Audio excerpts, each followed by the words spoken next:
तो कर रहा है पुनीत जी स्वागत है। क्या कहना चाहेंगे, जो प्रेस मीट हुआ है क्या है, बताना चाहेंगे इस बारे में? जी, मैं अपने दर्शकों से यही गुजारिश करना चाहूँगा कि मेरे बेटे सिद्धांत ईसर ने एक शॉर्ट फिल्म बनाई है, रेजरेक्शन, जागो और जियो। ये सुसाइड प्रिवेंशन पर आधारित है, मेंटल हेल्थ के बारे में बात करती है और बहुत ही खूबसूरत फिल्म बनाई है। इस लॉकडाउन के दौरान जब ना पूरा विश्व जो है इस महामारी से त्रस्त था, उस समय उसने एक थॉट सोचा कि सुसाइड बहुत ही बुरी चीज़ है, ये समस्या का समाधान नहीं है, हमें किसी भी कीमत पर आत्महत्या बिल्कुल नहीं करनी चाहिए। तो जीवन जो है ये बहुत ही प्रेशियस है, लाइफ इज़ ब्यूटीफुल और हमें मेहनत करनी चाहिए, मुश्किलातों का डटकर सामना करना चाहिए और जीवन में कभी हार नहीं माननी चाहिए। ये फिल्म ये सिखाती है। बहुत ही एक अच्छा, ये इतनी एंटरटेनिंग और एक एनलाइटिंग तरीके से फिल्म बनाई गई है और इसमें एक बहुत खूबसूरत सुपर नेशनल ट्विस्ट भी है। तो सिद्धांत ने इस फिल्म को लिखा है, इसका निर्देशन किया है, हमने उसको प्रोड्यूस किया है, बहुत ही सुंदर फिल्म बनी है।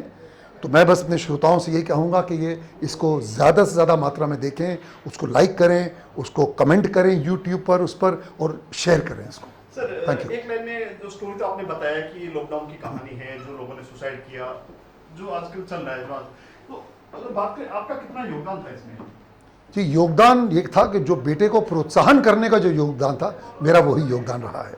तो ये सिद्धांत ने स्क्रिप्ट खुद लिखी, इसने आके मुझे सुनाई तो बहुत अच्छी लगी। मैंने कहा कि बेटा अब इसको सिर्फ एक मैसेज के तौर पे फेसबुक पर मत डालो, इसको एक फिल्म बनाओ तुम। तो उसके लिए फिल्म बनाते हैं, उसके लिए फिर सिद्धांत ने खुद राम भाई से बात की क्योंकि इट वॉज हिज बेबी। तो राम भाई भी एग्री हुए। कहते ना जब एक अच्छी चीज़ आती है तो फिर लोग जुड़ते गए और कारवां बनता गया। तो उस तरह बनी फिल्म। मेरा ये था कि भाई जगह जगह पे मैंने सिद्धांत को प्रेरित किया कि डोंट वरी, मैं तेरी भी रीढ़ की हड्डी हूँ, बैकबोन हूँ, तेरे पीछे खड़ा हूँ, तू बिल्कुल निर्भय होकर, निर्भीक होकर इस फिल्म को अच्छी तरह बना।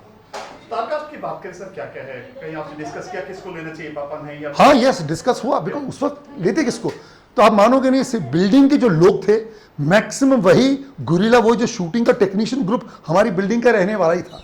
सिद्धांत के दोस्त थे, वो बेचारे कोई असिस्टेंट डायरेक्टर बन गया, तो कोई असिस्टेंट कैमरामैन बन गया, कोई लाइटमैन का लाइट पकड़ रहा है, तो कोई स्पॉट बॉय का काम कर रहा है, कोई प्रोडक्शन का काम कर रहा है। सिद्धांत के दोस्त लोकेश हैं, तो ये लोकेश जो थे उन्होंने एक पात्र किया। गूफी मेरे मित्र थे, मैंने गूफी से बात की। गूफी एक सिद्धांत एक फिल्म बना रहा है, तो मैं चाहूँगा आप उसमें एक छोटा सा रोल करें, एक बहुत ही इंपॉर्टेंट कैरेक्टर है। तो कहा ठीक है, बट मैं कहूँगा नहीं, मतलब कोई बात नहीं, अपने घर में डायलॉग याद करिए। तो सबा मिर्ज़ा जी उनको कहा गया, वो उनको डायलॉग दिए गए। फिर जूम पे फिर सिद्धांत ने उनके साथ मेहनत की कि किस तरह वो चाहता था उनको, किस तरह वो एक्टिंग करें, वो उसने सिखाया। दिल्ली में हमारे कलाकार हैं राहुल बुच्चर, उनके साथ सिद्धांत ने वीडियो कॉन्फ्रेंसिंग के जरिए उनके साथ उनको रोल समझाया, वो क्या चाहता था। सो ये बहुत मेहनत के बाद इसे पुट इन किया गया। और उस वक्त था कि भाई 4 से 5 से आदमी से ज़्यादा आपकी यूनिट के नहीं होने चाहिए। तो बिल्डिंग में परमिशन लेना, वो परमिशन ली गई।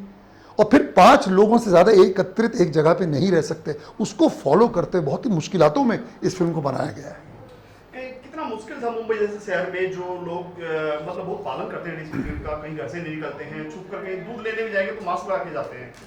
तो कितना मुश्किल है ये चीज़ें, बहुत ही मुश्किल शेयर करेंगे सर? नहीं, डेफिनेटली साहब, मुझे तो याद है वो जब कि छोटी सब्जी के लिए दुकानों के बाहर कतारें, मैं मेरी पत्नी को लेके जाया करता था, वो जाके खड़ी होती थी। ग्रोसरी स्टोर में चीज़ें नहीं मिलती थी, सोशल डिस्टेंसिंग का 3-3 फुट की दूरी पर आदमी को खड़े, 2-2 मीटर 6-6 फुट की दूरी पर इंसान को खड़े रहना पड़ता था, ग्लव्स पहन के, मास्क पहन के। तो एक बहुत ही एक ग्लूमी, बहुत ही एक डरावना, एक खौफनाक मंजर था। हम सब उससे गुजरे हैं। बिल्डिंग्स बंद हैं, बिल्डिंग के बाहर कोविड के बैनर्स लगे हुए थे कि भाई इसमें कोविड पहुंच गया है। तो इट वॉज अ वेरी एक ऐसा मंजर मैंने तो अपने जीवन काल में कभी नहीं देखा, पहली बार देखा। तो ये था कि भाई ये अभी यहाँ के जो शत्रु है वो अनजाना है, हमें ये शत्रु दिखता नहीं है, तो हमको अपना जो है ध्यान देना है। तो सबने उसका पालन किया और अब ईश्वर की कृपा से ये वक्त भी गुजर जाएगा। सबसे खूबसूरत बात क्या है जी कि nothing is permanent except change. मतलब परिवर्तन जीवन का नियम है। आज से 1 साल पहले किसी को नहीं पता था कि जो हम लोग हैं ऐसे वक्त से, ऐसे मंजर से गुजरेंगे। तो फिर ये बात भी सही है, ये वक्त भी वैसे नहीं रहेगा। आने वाले समय में जैसे एक वैक्सीन आ जाएगा, कोई निकल आएगा इलाज, तो फिर से लोग बाउंस बैक करेंगे, फिर से लोग काम करेंगे। सर बेटे के सामने सब झुकते हैं जी, बेटे की बात करें, आपके जो कहा जाता है कि मेरी पूंजी मेरा बेटा है, तो इतनी खुशी है आपको कि ये चीज जो आज बेटे का प्रोजेक्ट आया, इसके लेकर आप क्या कहना चाहेंगे? इसीलिए तो मैं यहाँ पे आया हूँ जी। Siddhant sir is my extension, he is my extension, he is my son. So एक जो पिता को एक गर्व होना चाहिए अपने बेटे पे। सबसे बड़ी बात, खूबसूरत बात यह है कि इसने अपने आप एक चीज़ लिखी, मुझे सुनाई, प्रोड्यूसर से बात की, प्रोड्यूसर खड़ा किया। तो जो अपने पैरों पे इसने खुद खड़ा होकर काम किया है, ये सराहनीय है और मुझे इस बात का बहुत ही गर्व है। और कुछ कहना चाहेंगे सर? बस हो गया जी, सब बोल दिया आपको क्या।